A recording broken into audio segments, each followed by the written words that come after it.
The idea pretty late. They tried it after World War II, didn't they? That is the British Commonwealth of Nations, but it was too late. That is the hatreds and the enmities were there. What would the history of South Africa be at this moment today if this principle had been followed? I don't know of any modern empire that has had the nerve to follow it. The United States comes a little closer to it. That is, Hawaii is now. Was Hawaii the 49th or the 50th state? Anyway, it was one or the other. 50th, wasn't it? I think Alaska came in and then Hawaii. But we didn't really. Well, the United States, we really never had an empire. We didn't have for the most part, we didn't make foreign conquests. We certainly were confused about the American Indians and never quite knew what to do with them. But we did come closest, perhaps, to this idea. That is, insofar as we expanded, states became part of the United States. But what an idea for a world empire. See, the Roman idea was, behind this Roman idea is the idea that there is something called humanity. That's a great Roman word, humanitas. Greeks never saw that at all. They believed that that people that all of these great advantages of education, wealth, and peace were for the Greeks. They didn't conceive of a barbarian becoming a Greek. That would have been considered, yes, absolutely contradiction. Couldn't be done at all. It never entered their mind. Whereas the Romans understood that everyone really can be a Roman insofar as they belong to the human race. They had humanitas and romanitas. Yes. And those great ideas. And they extended it to everybody. They extended it to Jews, as we know. St. Paul, you remember when he was arrested, appealed immediately to the Supreme Court of Rome on the grounds that he was a Roman citizen. What a marvelous idea. The Romans apparently had no, what today we would call racial prejudice. Didn't exist. Well, they extended it, yes, to Africa. They extended it to Jews, to Africans, to barbarians who, it's hard for us to realize, but they thought of Germans and Frenchmen in those days. They were the worst barbarians of all. The barbarians in England painted their noses blue. They were wild men. But the Roman Empire, insofar as everywhere it went, it incorporated, it made it possible for those native people to become citizens of Rome. It's because they're human beings that they are amenable to the law. This is a very, very important thing to get straight, and this is where probably most people go wrong on this subject. Especially in our times, there is the idea that the law is an arbitrary kind of thing that we make up in order to control people. This goes back, we mentioned Thomas Hobbes a little while ago. Remember we talked about Thomas Hobbes and how, we're talking about him as the translator of Thucydides, and how the idea came to be that the law is an expression of power in order to subdue people so that they will not kill each other, to bring about. Now, this Hobbes is a kind of parody of the Roman idea of peace. There is no such thing in Hobbes as a law that simply comes out of the nature of man, and the nature of man as a social being, you see. That's the Platonic idea. That is, that man is a social animal, as Aristotle later said, and that the basis of society is a family, that it's there in nature. What Hobbes and Rousseau and all who followed them said was, well, there is no law, we have to make it up. We have to impose the law upon a kind of savagery that is the reality of human nature. What Virgil is saying, Virgil is simply following the tradition that begins with Plato and extends to Aristotle and all of the Greeks, and applying it. That is that the fact is that in human nature itself there is a potential for the law. We could say it's an appetite, if you want, for the law, for order, if the word law seems too narrow, for an order, and that all persons are capable of living according to that law. The Romans didn't make up the law. They didn't say, they discovered it. They discovered it. The way Newton didn't make Yes. up gravity. Yeah. I mean, apples really do fall. There is an order in nature, and it is expressed, so far as our social life is concerned, in the form of law. And the human race can live at peace only insofar as it submits itself to the law. It isn't submitting to the will of Caesar or the will of some nation. It's submitting itself to the laws that are natural to all men.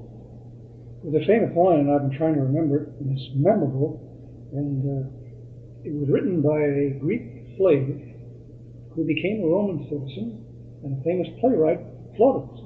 And it's always quoted at this moment. It's not by Virgil, but by Plautus, isn't it? Nothing human is alien to me. Nihil humanum nihi alien. I didn't have the idea it was Plautus. Maybe it's Terence. My memory is so bad. I can see my old colleagues. I'm glad I'm not a member of the classics department anymore, because when I talk this way, they all just walk out of the room and leave me. This is one of the most. Every schoolboy is supposed to know this. Here I am. Well, you're probably right. Well, I think it's Plautus, but it could be Terence, because the two are so close. But I think it's Plautus. This is when you meet Bartlett. Yeah, it's in Bartlett. And even the Latin word, the word alienum is in there, and the word humanum. Yes. Nihil mihi humanum alienum est, or something like that. Yeah. Nothing human is alien to me, and that can be taken again almost as a Roman slogan of this idea that there has finally. The Greek idea has finally become the human race. Even Karl Marx, still clings to that idea. The song of the Marxists, the international anthem. We will be the human race. 'Tis the final conflict. Let each stand in his place. The international Soviet will be the human race. They still, that communist international still clings to a Virgilian idea. Imagine that. But it's all the theoretical support for it is completely gone. But of course, but when they sing a song, when they stand up and sing, they have to sing. Well, of course, it's true too that the fact is that there is no other possible way that you can have genuine peace in the world. That is, where you can unite the world under any circumstances, except by this means. This is it. He put his finger on the truth of the matter here once and for all. So those are words we could memorize. Pacere subjectis et debellare purgos. That's easy enough. Pacere subjectis et debellare purgos. Just that one line would sum the whole thing up. Now, I think when we were talking about Herodotus, I mentioned persons and places and themes and theses. You might say that this is the thesis of the Aeneid. The founding of Rome is the thesis. That is, it's insofar as you can articulate a purpose and write it down, you can say, okay, the purpose of this poem is the founding of Rome. What Virgil wanted to do in this poem is prove something to you. The thesis is what you prove to somebody. And what he wanted to do is prove to us that there was such a thing as the Roman Empire, to inculcate a doctrine. Or as Chaucer say, that every poem has a sentence and a solace. Well, the sentence of this poem, the meaning of the poem, the thesis of the poem is facere subjectis et regularis probos.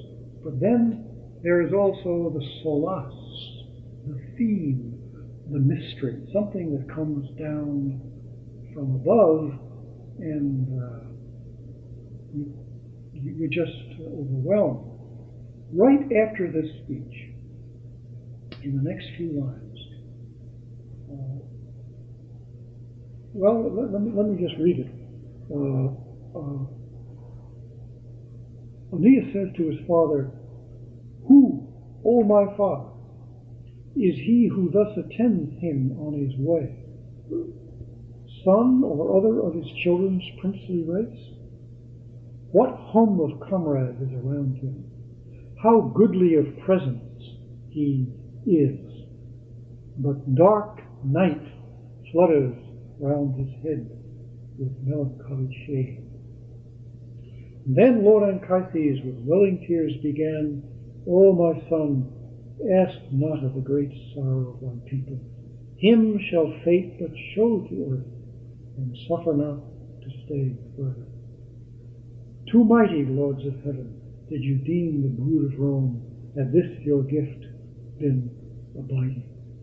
And he goes on and on. "O Tiber, as thou flowest by Thune's grave." What is this? Who is it?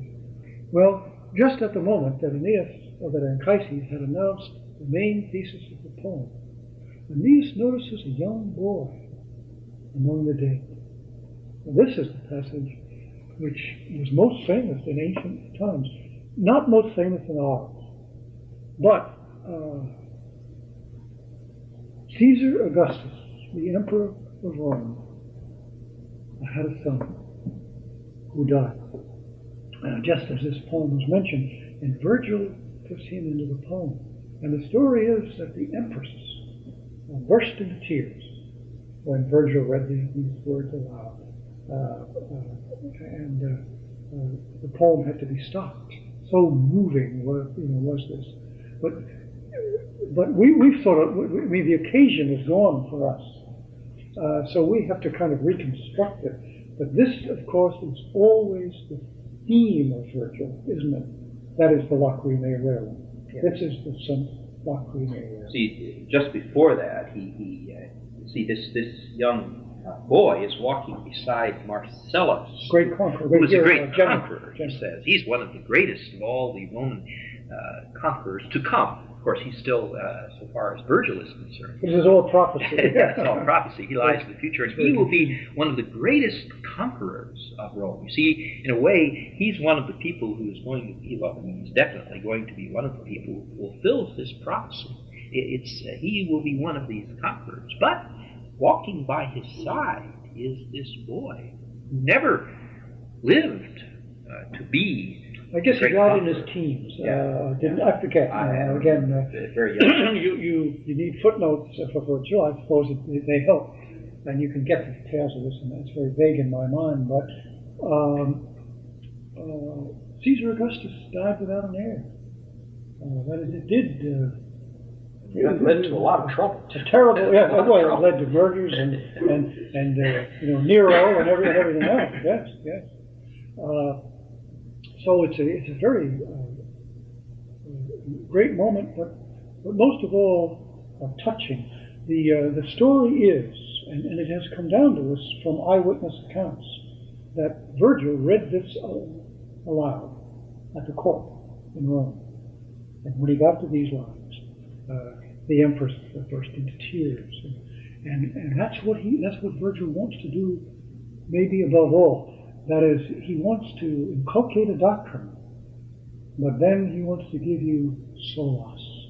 That's a Chaucerian word, isn't that a marvelous word? That's not it is a word, solatium. Yeah, it is a Roman word, but but I think Chaucer owns it, made it his own. But it certainly applies to Virgil here. That is, tears are the greatest solace that we have. What do they mean? When your child dies, no thesis can help. There's nothing that you can say to anybody that's going to help in the rhetorical order. There isn't anything scientific that can be done. The only thing that can be done is to weep. And what Virgil does is eminently above all the poets in the world. He weeps. And that is a solace. That is, the tears wash away the trouble. Someone else sharing it with you. This is we've used various words to describe this poem. One of the things that people always say about this poem is that it contains a great elegiac note. It's a poem about the founding of Rome, which is a great event. It's a great success story. It's a comedy again in that sense. It's a conquest, to use another word that's present here.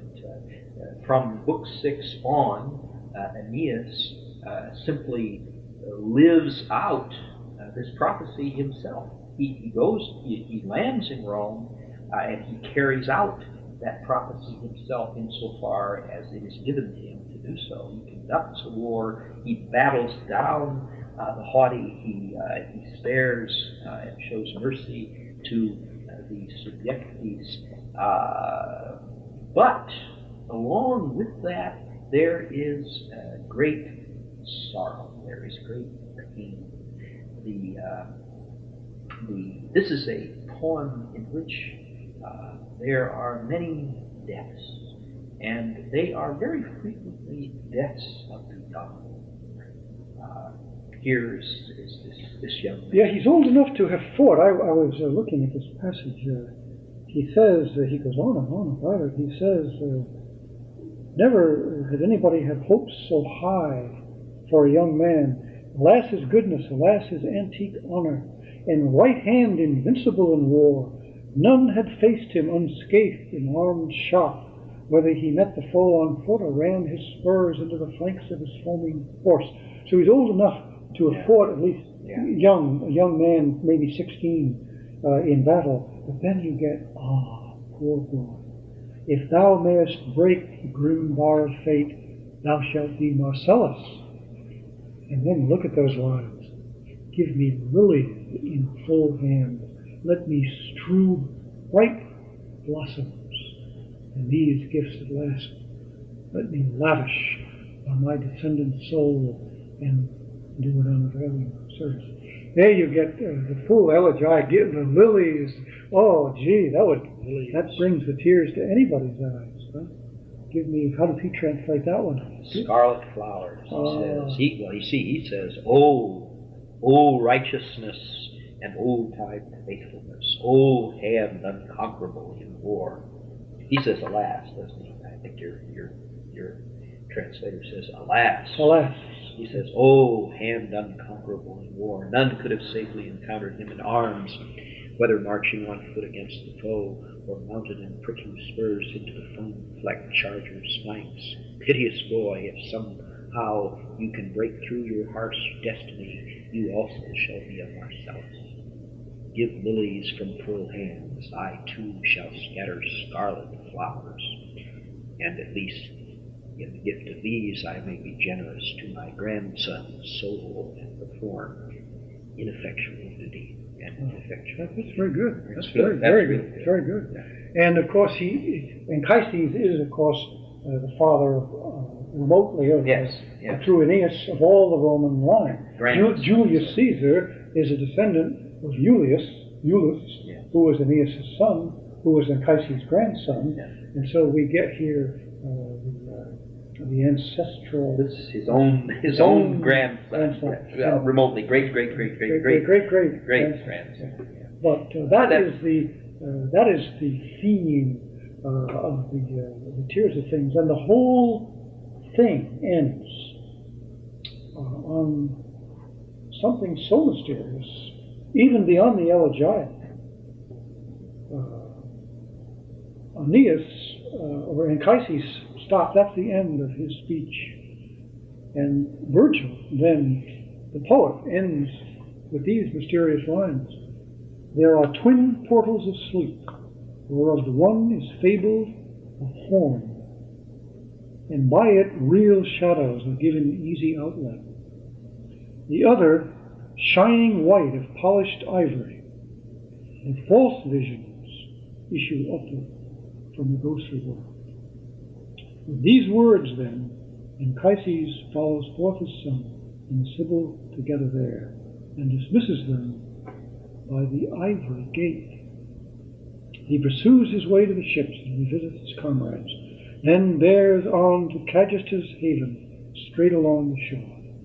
The anchor is cast from the prow, the sterns lie aground on the beach. Now let me go back over those words.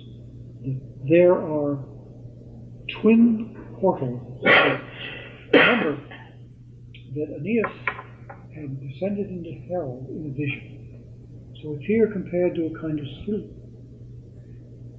There are twin portals, that is, doorways of sleep, whereof the one is fabled of horn. There are two doors to the world of dreams, this is sometimes translated, the world of vision. The one is made out of horn, and by it, real shadows are given easy outlet. The other, shining white of polished ivory, but false visions issue upward from the ghostly world. So there's another one of ivory, and the ivory has false vision. There are two gates to the world of dreams, one of horn and one of ivory. Horn meaning the horn of an animal horn. And ivory, the tusks of an elephant. I mean, ivory is ivory, and horn is horn. What? I mean, now, what does he mean by that? Nobody knows. You could say literally. You can always start. You can talk about it. You can say, well, literally, of course, it means Virgil isn't dead. Virgil isn't a real shadow. He's not a real. He's writing poetry. Spirit. Yeah. He's still a man. He hasn't died. So apparently through the gates of ivory, through the portals of ivory, shades which are not real shades. False visions. False visions. They're not real. He says real shadows come out of the one of horn, who are apparently these are ghosts, people who really died, and their ghosts return to the world, whereas someone like Virgil, there seems to be a special gate. It's not only that. He's reversed the whole idea that is real people are false. Yes. Dead people. Yes. False ghosts. Yes. Real people are false ghosts. Yeah. And they come out of ivory, which is poetry. Yeah. In the Middle Ages, there's a famous commentary on the Aeneid. And I remember how eagerly I rushed to it because I thought I was going to get a commentary on the Aeneid. Turns out that Bernardus Sylvestris. Yeah. It turns out that books 1, 2, 3, 4, they just go, and he just says nothing. But when he gets to book 6, the whole thing is really nothing but a commentary on book 6. And there's nothing after it. He doesn't comment on it. That's the end of the poem as far as he's concerned. But these lines just send him into ecstasy, but even he doesn't know what they mean. It is so mysterious. The gates of ivory and horn. Presumably, it's not only such false shadows as Aeneas, dreams issue out of this. Rather than ghosts. Yeah. That come out of this ivory gate. That is, the poet the vision of the poet. The vision of the poet is false. Yes. Yeah. It's not the same thing as the an apparition. Yeah. Let's put it that way. Yeah. When I say nobody knows what this means, I shouldn't. That's perhaps misleading. I think we all are moved by it, but we can't explain it. But for the gates of ivory and the gates of horn, hold on to that, because you'll come on it again. When the medieval mystics start to talk about things, they'll refer to this. Again, they'll cite it. They'll say, well, there are gates of ivory and of horn. And you won't know what they're talking about unless you go back to he says the twin gates of sleep. Twin gates of sleep. When you go to sleep, you may be visited by angels, as so often happens in and they'll be, scriptures. and that's the gate of horn. There's a gate of horn. And one wonders, why is it horn? And what is the mystery of that substance of the horn? We know how the horn as a musical. They're on the altar in the Old Testament. The horn is like part of the altar too. Like the antlers of a deer, almost the horns of the altar. Emblem. And the instrument, the musical instrument, the horn, which plays such a role in the mystery of the medieval epic, which we will talk about later, the Song of Roland. There's something about the blowing of the horn, the sound of the horn, the mystery of the horn. But then ivory is always taken to be the art. That is, ivory can be carved into intricate sculpture, miniature sculpture. But if you look at this, at the motion of the ending of Book 6, you'll see the thesis and the theme. That is, he moves from the thesis of the poem, which is political, through the tiers of the affective emotion of the poem up into something which is very close to the mystical. The poet here really almost touches on mystical vision. And Virgil, of course, was taken by Dante, as we said before, almost insofar as a pagan can be, as a mystic. Yeah, well, Bernard Silvestris interprets the whole of the first 6 books, because that's all he interprets. This poem ends there, as being the progress of the soul, the human soul. Virgil or Aeneas is an emblem of the human soul, and what Bernardus Silvestris interprets it as the stages in the development of the soul, until it finally reaches this mystical point. He thinks of it as being a kind of vision of eternal life, which is what it is. I mean, hell is. I mean, the underworld it touches or it touches him.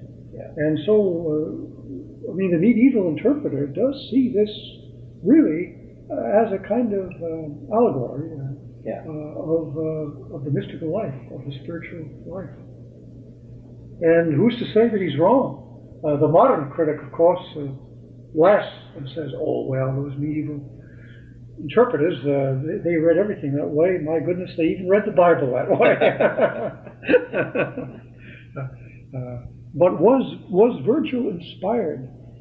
I don't know whether we mentioned the medieval legend. Did we, about St. Paul weeping on the grave of Aeneas? No, we didn't. Of Virgil. There is a medieval legend that when St. Paul came to where Virgil's tomb, I was going to say Mantua, but that's where he came from. That's not where he's buried. But it's in Italy. And when St. Paul, after that long and hazardous journey, arrived at the burial place of Virgil, and you can visit it today, it still exists, the tomb exists. St. Paul fell on his knees and wept, and his tears, St. Paul's tears, went down into the ground, and through the gate of horn, Virgil was resurrected from the dead, and St. Paul baptized him. Now, that you don't have to take that as day be day. But while we smile, it's not, well, shall we say that it's foolish? It's a foolish medieval legend. But don't throw fools away. It's almost true. Dante doesn't accept it. Dante believes that Virgil is in hell. But there were people in the Middle Ages who loved this poem so much, and they found such solace in it that they just had to believe that there was some miraculous way in which Virgil would be given his just deserts. Well, it could be true. It could be true. I know people who love Aristotle so much that they believe the same thing, or Plato, that somehow these men must be in heaven. Dante compromises. He places them in limbo. Dante says, well, we know that there's a limbo of the innocent children who were not baptized, who live a happy natural life.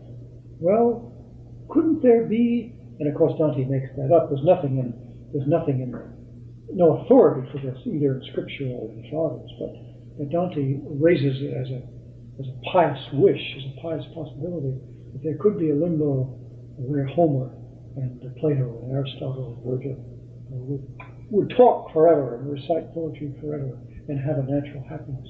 It's a beautiful idea. I remember talking to a theologian once who stamped his foot and said, there's no authority for that in the Fathers whatsoever. Well, there's no authority for that pious legend of St. Paul's weeping on the grave, but there's a lot of the human heart in it. Anybody who has read this poem, really read this poem, could believe the story. My own view of those things is you ought to believe all medieval legends until you have absolute reason to the contrary. That is, if the church forbids you to believe it, then okay, then you don't believe it. But we're not forbidden to believe it, and it could be true. Certainly, it has a poetic truth to it. That is, that Virgil touches here on something like the Christian spiritual life.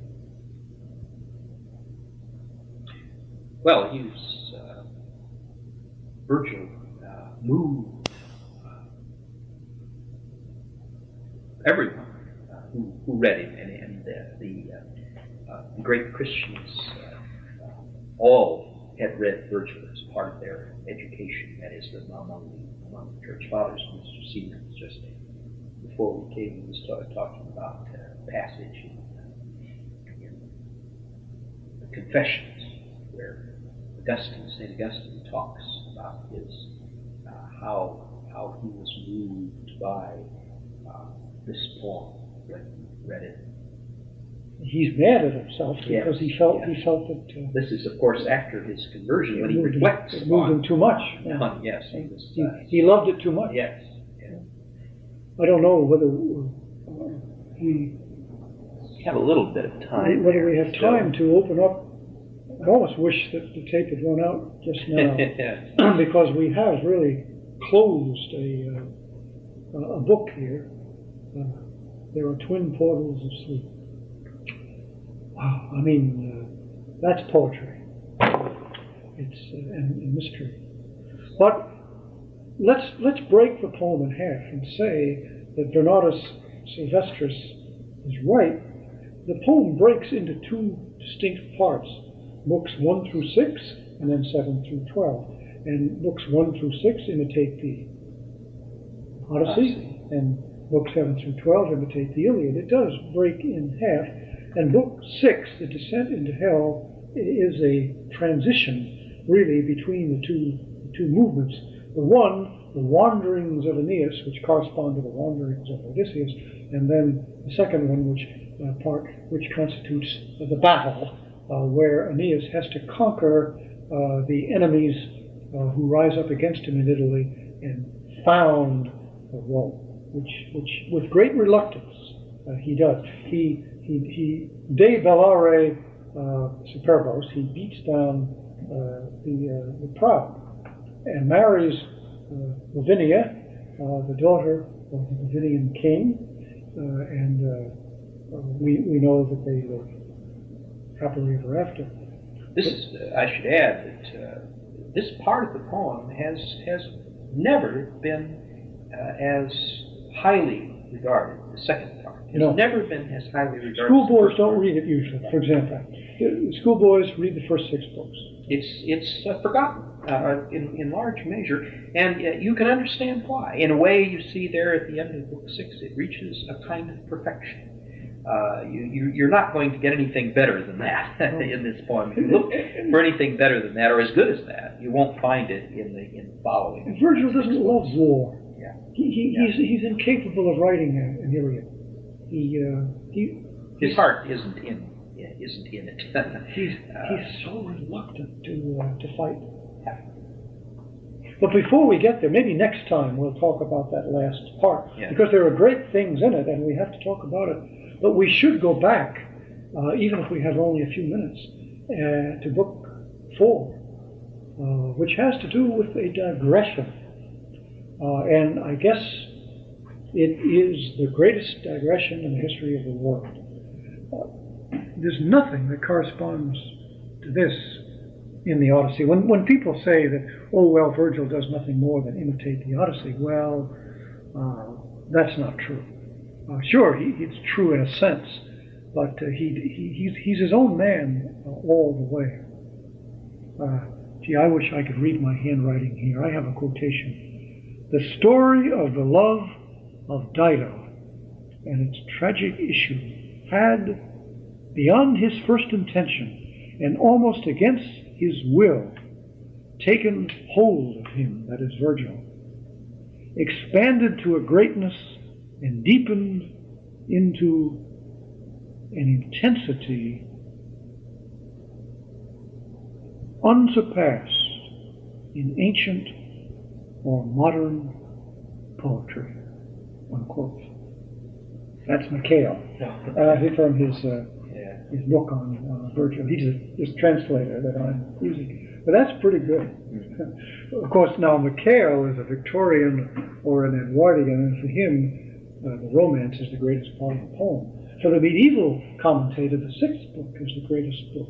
But for Mikhail, and it would have been true of Tennyson, let's take the great romantic poets of the 19th century, it would have been the story of Dido.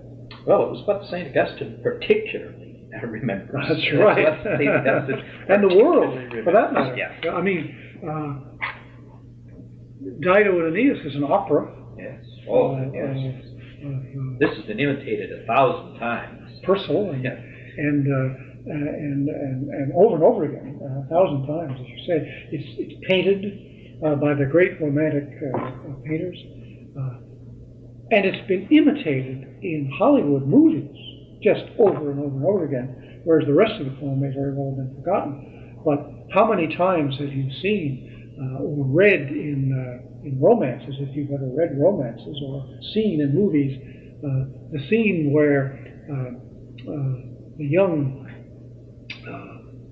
man, the young lovers who don't even yet know that they're in love, go out riding on a hunt, and a storm comes up, and the very fates conspire against them, the thunder and the lightning and then the rain, and they run out of the storm together, and there they are together alone in a little hut or a little house or a little cabin or a little cave, as it is here. I mean, you've seen that. John Wayne has played that over and over again in movies with a gorgeous red-headed girls,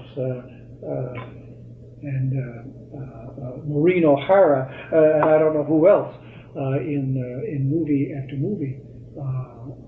This is romance. This is romance, and it is. There's no question about what Mikhail says here is true. That is, that it really got away from Virgil himself. It slows the poem down. He doesn't get on with the story. It's a digression from the main act. And Virgil sees it, when you incorporate it back into the poem, Virgil sees it as wrong, as a great, magnificent digression. But Aeneas has to put it behind him and sail on. Duty prevails over love. And that is probably the hardest thing for anyone now reading this poem to accept. Oh, cruel Aeneas. I mean, we're all on Dido's side, aren't we? Yeah. I don't know that I have ever succeeded, that we have ever succeeded in convincing anyone that Virgil is right. Certainly not the women. Oh, boy. No. I mean, Virgil is hated by women, I think, who read that. He leaves Dido, and she kills herself for love. And he says, well, my dear, I have to go found an empire. Oh, it's terrible. Well, there have been, in fact,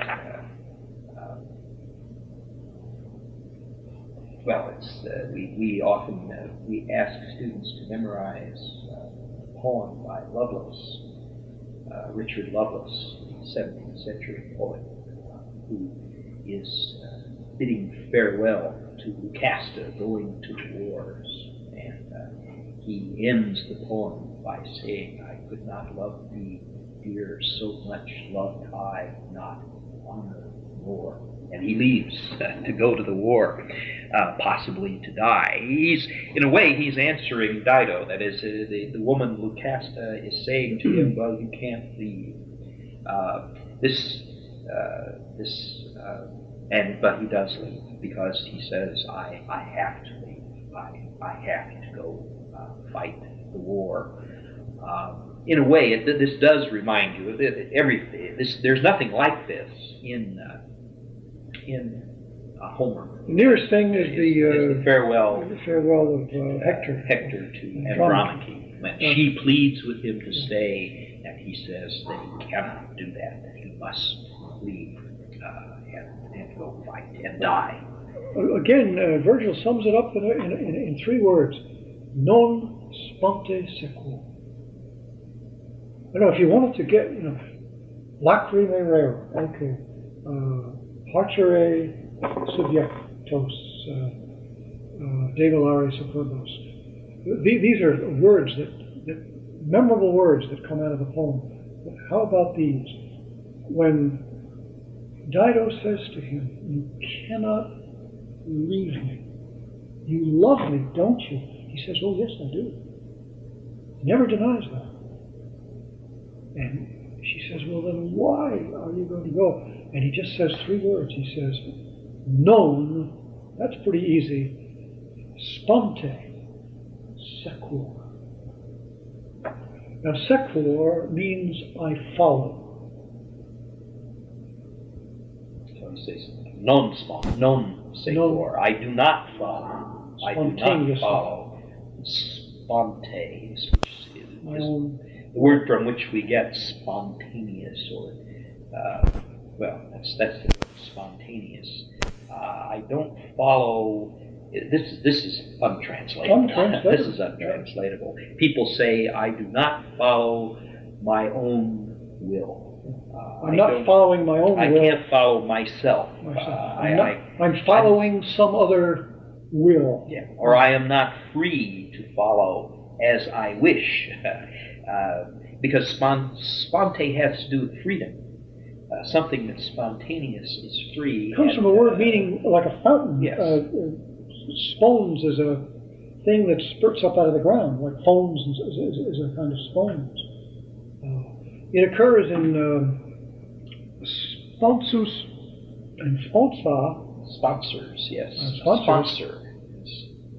Somebody who gives his assurance, his free will, and in marriage, the Latin word for bride and bridegroom is the sponsus and the sponsae. And the reason those words are used is, one, that they are declaring, but they're also free. If they're not free, then it's not a marriage. If they're doing it under compulsion, it's not a marriage.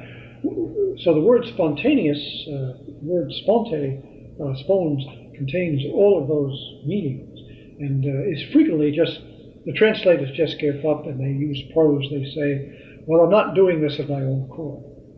But there it is, non sponte sequor. And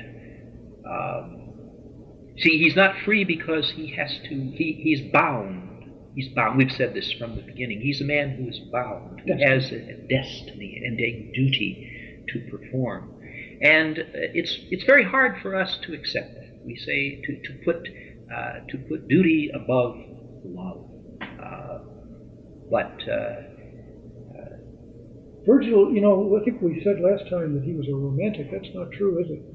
He's the